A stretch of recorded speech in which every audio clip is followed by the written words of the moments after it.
Ajaib Tuhan, ajaib kuasa-Mu. Engkau yang beri tenang untuk selamanya.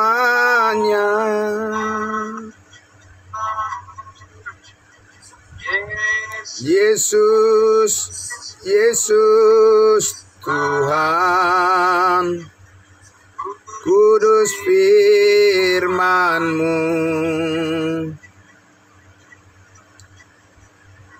Ku beri syukur dalam simfoni indah. Ajaib, ajaib Tuhan, ajaib kuasa-Mu. Engkau yang beri tenang untuk selamanya.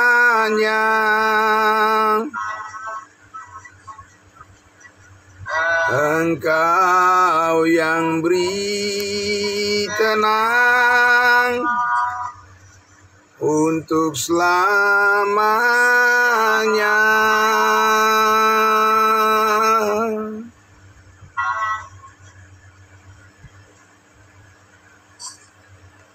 Tuhan, kami serahkan Amin. Tuhan pada hambanya Bapak Charles. Ya, terima kasih hambanya yang setia Bapak Pendeta Perdosi. Terima kasih juga semuanya untuk kita. Selamat pagi, shalom saudara-saudaraku. Ya, pagi Bapak Ibu semuanya, terima kasih. Mari kita sudah menaikkan puji-pujian kita. Saatnya kita berdoa untuk menyambut pemberitaan perenungan firman Tuhan. Mari kita berdoa. Ajaib, ajaib Engkau Tuhan kami Yesus Kristus. Kepadamu kami bersandar sepenuhnya ya Bapa. Kaulah yang memberikan tenang bagi kami untuk selama-lamanya.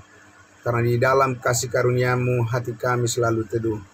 Kami menyambut kebenaran firman-Mu ya Tuhan untuk memperlengkapi diri kami. Supaya kami terus mengerti bahwa segala rencana-Mu adalah yang terbaik dalam hidup kami. Ajar kami terus melalui kebenaran firman-Mu ya Bapa. Dan diberkatilah semua saudara-saudara kami yang sudah hadir di pagi hari ini. Dimuliakan nama-Mu kekal selama-lamanya. Haleluya. Amin. Puji Tuhan. Nah, saudara-saudaraku yang dikasihi Tuhan Yesus, kita sudah mendengar dan melihat dari bagian firman Tuhan di Galatia pasal 4. Ya, di sesi-sesi sebelumnya, bahwa tujuan utama daripada Rasul Paulus untuk menyampaikan surat Galatia ini adalah supaya mereka bisa kembali kepada kebenaran ya, karena mereka sudah menyimpang ya, mereka sudah melenceng dari garis kebenaran kasih karunia. Sehingga Rasul Paulus mencoba, tentunya Tuhan Yesus sendiri yang melakukan ini dengan memakai hambanya Rasul Paulus untuk mengembalikan mereka ya, supaya jemaat kudusnya Tuhan di Galatia ini jangan mengalami kerugian terus-menerus dalam perjalanan hidup mereka, dan mereka punya kesempatan untuk kembali lagi kepada kebenaran ya Bapak Ibu Saudaraku. Nah, saudaraku yang dikasihi Tuhan Yesus, dan kita sudah lihat di Galatia pasal 3 itu Paulus bertanya, siapa orang yang menggoda kamu sehingga kamu meninggalkan kebenaran kasih karunia dan kamu kembali kepada sistem hukum Taurat. Nah, jadi Bapak Saudara, Paulus ingin benar-benar ingin tahu ya siapa mereka. Tentu saja saudara mereka ini sudah ada bayangan ya. Ini adalah orang-orang Yahudi yang memaksakan pola-pola kehidupan beragama mereka kepada jemaat kudusnya Tuhan di berbagai tempat di bangsa lain. Dan itu sudah banyak kita bahas Bapak Ibu Saudaraku, sudah kita lihat banyak itu. Dan jemaat Galatia ini adalah korban daripada orang-orang yang memaksakan pola-pola kehidupan beragama kepada kasih karunia Allah. Dan dalam hal ini ya Paulus mengatakan bahwa jemaat Galatia ini sudah bertindak atau bersikap seperti orang yang bodoh, begitu ya, di pasal 3 dikatakan begitu. Karena kamu sudah memulai dengan Roh Kudus, lalu sekarang kamu melanjutkan kehidupan berimanmu kepada Tuhan Yesus dengan hukum Taurat. Paulus katakan itu adalah suatu kebodohan. Kenapa? Karena bukan itu cara Tuhan sekarang ini untuk membuat berkenan manusia di hadapannya. Amin. Iya, Bapak Ibu Saudaraku. Ya. Sehingga kita sudah lihat bahwa hukum Taurat itu adalah perhambaan sekarang ini. Itu adalah perhambaan belenggu. Ya, belenggu untuk menggoda manusia untuk hidup menurut daging. Karena memang hukum Taurat itu adalah bersifat perbuatan manusia, ya perbuatan-perbuatan manusia yang diandalkan untuk bisa dinilai menjadi benar di hadapan Allah. Tapi itu adalah bagian dari cara Allah dulu di tengah-tengah bangsa Israel ketika orang Israel masih hidup di hadapan Allah sebagai bangsa yang kudus, sebagai bangsa pilihan. Tetapi setelah orang Israel itu menyalibkan Yesus Kristus, menolak Yesus Kristus sebagai Mesias dengan menyalibkannya, maka program Allah untuk memakai orang Israel menjadi umatnya untuk membawa berita kerajaan itu, di mana mereka hidup di bawah hukum Taurat, itu sudah berhenti atau disingkirkan untuk sementara waktu. Jadi dengan demikian Bapak Ibu Saudaraku, kalau bangsa Israel itu menjadi umat Tuhan di hadapan Allah, artinya mereka, program Allah melalui mereka untuk memberkati bangsa lain, maka hukum Tauratlah pasangan hidup mereka.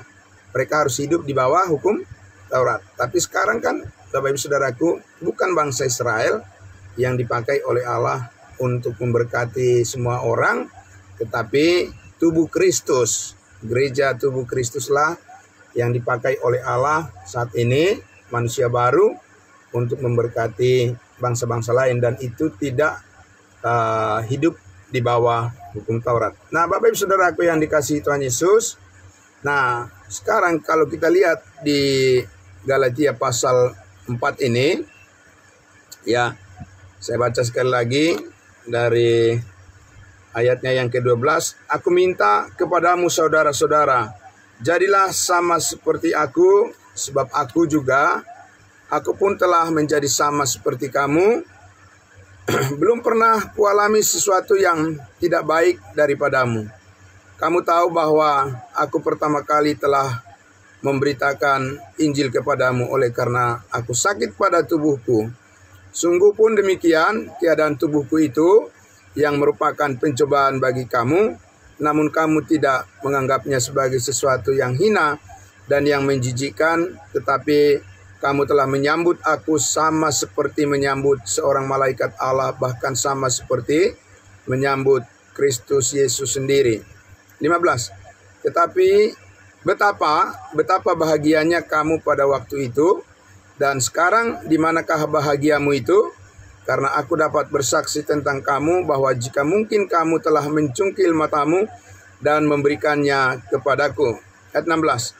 Apakah dengan mengatakan kebenaran kepadamu, aku telah menjadi musuhmu? Sekali lagi, apakah dengan mengatakan kebenaran kepadamu, aku telah menjadi musuhmu?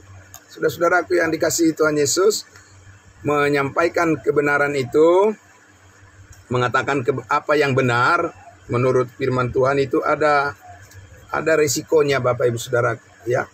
Jadi kalau kita berani menyampaikan kebenaran firman Tuhan, itu tidak berarti bahwa semua orang akan bersetuju dengan kita, ya.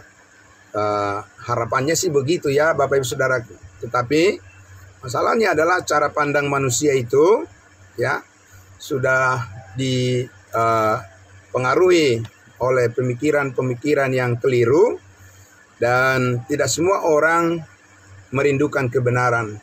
Ada juga orang-orang yang memang sudah terbiasa dengan cara hidup yang tidak benar, atau dengan sudah betah, sudah senang, ya, sudah merasa nyaman dengan pandangan-pandangan yang keliru, sehingga walaupun kita menyampaikan kebenaran kepada mereka, ya, belum tentu mereka menyambut itu.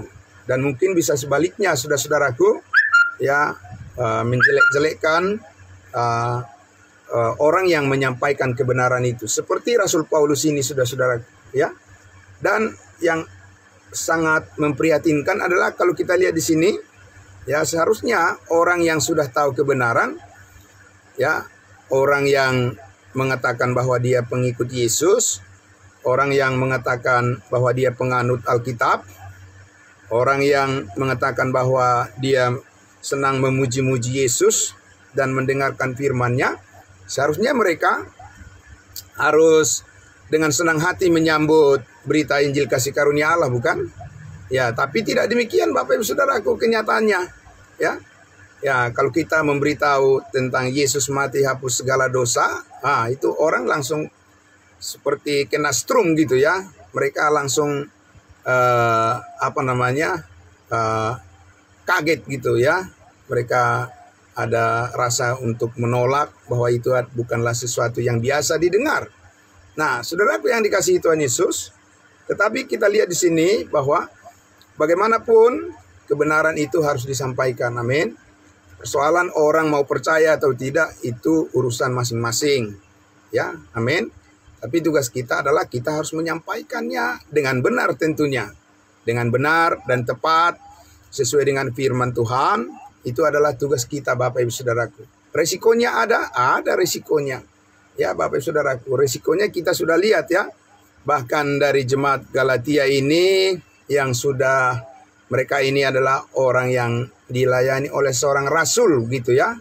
Rasul yang sudah sering berjumpa dengan Tuhan Yesus, melihat Tuhan Yesus di surga.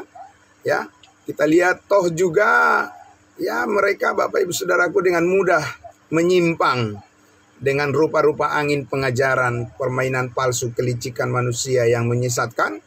Dan malah mereka berkolaborasi dengan orang-orang yang tidak percaya untuk melawan Paulus sebagai Rasul Kristus. Saudara yang dikasihi Tuhan Yesus, ya, inilah fakta, kenyataan di mana kita harus selalu setia kepada kebenaran itu. Amin. Jadi bukan melihat hal-hal yang bersifat lahiriah, bukan melihat hal-hal yang bersifat jasmani atau apa saja yang ditampilkan secara duniawi.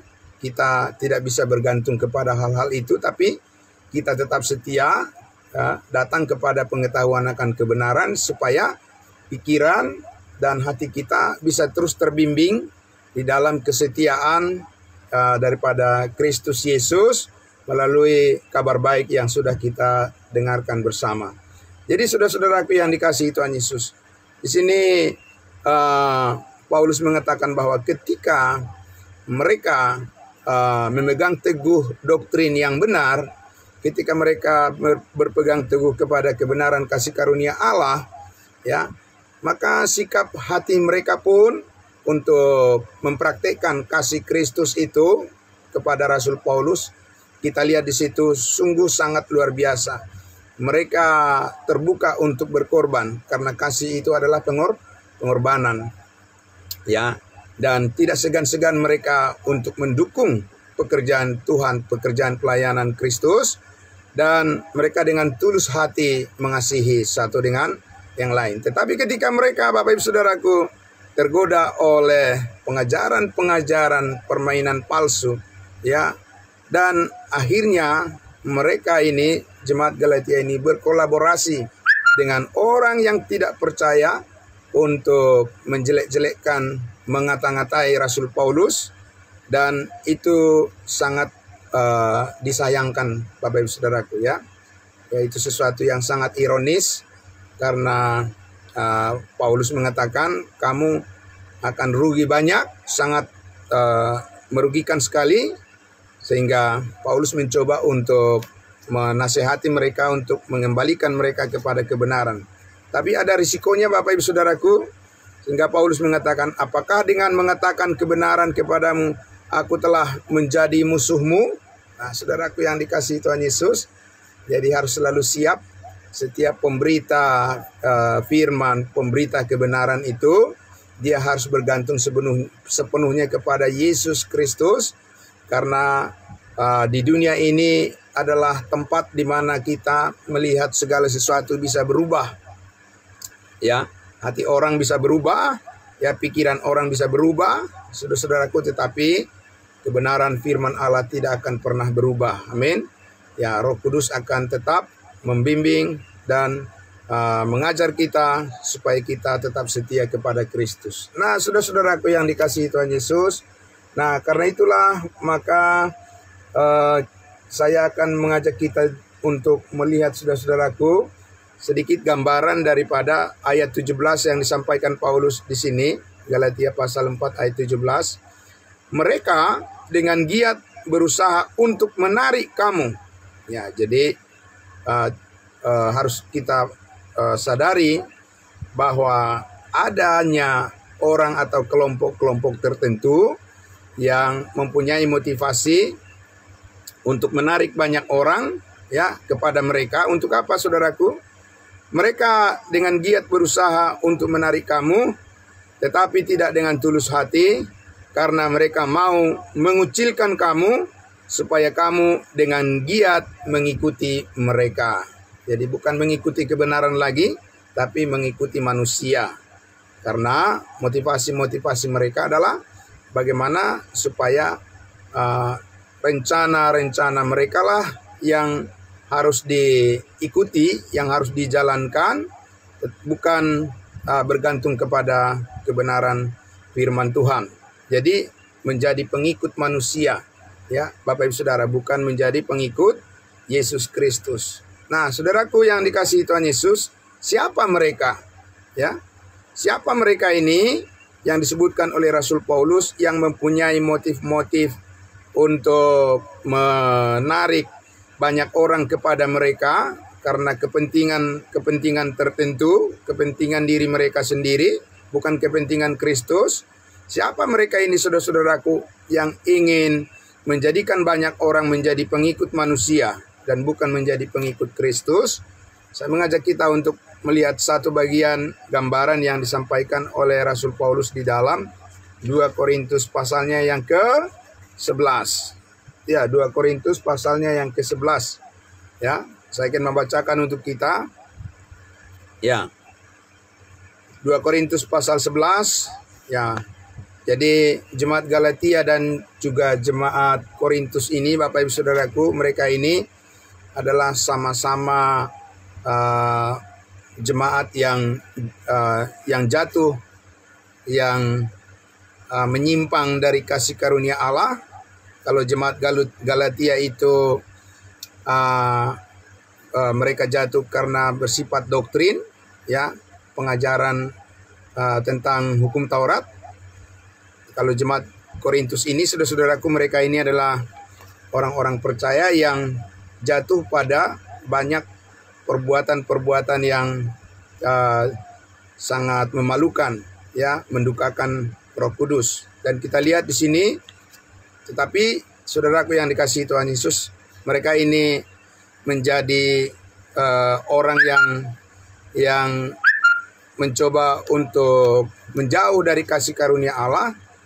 Sama juga dengan jemaat Galatia, karena mereka mendengarkan pengajaran-pengajaran yang tidak benar dari luar gereja. Nah, kita lihat Bapak Ibu Saudaraku di ayat 11 dikatakan, mengapa tidak? Apakah karena aku tidak mengasihi kamu? Allah mengetahuinya.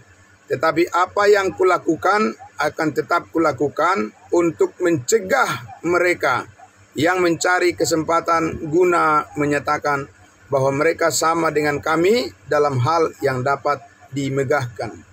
Sebab orang-orang itu adalah rasul-rasul palsu, pekerja-pekerja curang yang menyamar sebagai rasul-rasul Kristus. Jadi menyamar, Bapak Ibu Saudaraku, menyaru, ya. Jadi kalau kita tidak mempunyai satu pemahaman doktrin yang kuat, kacamata yang jelas untuk melihat kebenaran, maka orang-orang yang menyamar ini tidak akan bisa kita ketahui, ya, yang mana yang disebut hamba Tuhan, ya, yang benar, dan mana yang disebut hamba Tuhan yang palsu. Karena memang dari dulu sudah seperti itu, Bapak Ibu Saudaraku, kejadiannya, ya. Kita lihat di ayatnya yang ke-13 tadi, sebab orang-orang itu adalah rasul-rasul palsu, pekerja-pekerja curang yang menyamar sebagai rasul-rasul Kristus. Pasti mereka di dalam pelayanan mereka adalah menyebut nama Kristus Yesus, ya. 14, hal itu tidak usah mengherankan, sebab iblis pun menyamar sebagai malaikat terang. Jadi, bukanlah suatu hal yang ganjil jika pelayan-pelayannya menyamar sebagai pelayan-pelayan kebenaran. Menyamar, ya, menyaru, ya, pura-pura, Bapak Ibu Saudaraku, jadi pelayan kebenaran. Kesudahan mereka akan setimpal dengan perbuatan mereka, yaitu hukuman yang akan mereka terima. Jadi saudara-saudaraku yang dikasihi Tuhan Yesus, ya, Rasul Paulus, saudaraku, terus mengingatkan, menyampaikan terus baik kepada jemaat Galatia maupun jemaat Korintus, ya, dan juga jemaat-jemaat yang lain, bahwa godaan itu dari luar itu nyata, Bapak Ibu Saudaraku, ya. Godaan-godaan dari luar itu sangat nyata, ya, untuk mempengaruhi hati dan pikiran daripada orang-orang percaya, supaya orang-orang percaya itu beralih dari fokus kepada pengetahuan kebenaran, dari pengetahuan kebenaran kepada pengetahuan yang bersifat merugikan dan memundurkan semangat mereka untuk hidup di dalam kasih karunia itu sendiri. Nah, jadi saudaraku yang dikasihi Tuhan Yesus, maka kita lihat di sini Paulus mengatakan bahwa dia berbicara dan dia menyatakan kebenaran itu sekalipun ada resikonya, ya. Sekalipun dia ditolak, dia tidak akan berhenti, dia tidak akan mundur, tetapi dia harus menyampaikan itu terus-menerus kepada jemaat Tuhan dan kepada semua orang yang mendengarkan berita kabar baik ini. Bapak Ibu Saudaraku yang dikasihi Tuhan Yesus, jadi ya, sekali lagi Paulus meminta supaya jemaat Galatia ini kembali kepada kebenaran dan supaya mereka tidak rugi banyak, sehingga jemaat Galatia ini, saudaraku, menjadi contoh atau warning bagi kita pada saat ini, ya. Kita harus tetap konsisten setia kepada kebenaran kasih karunia Allah.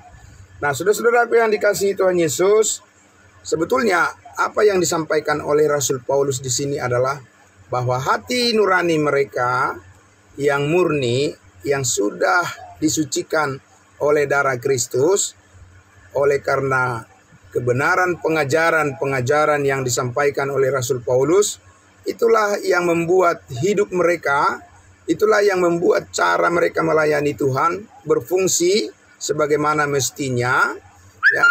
Dan bukan mereka memberikan diri mereka kembali kepada sistem yang lama atau perbuatan-perbuatan daging, ya.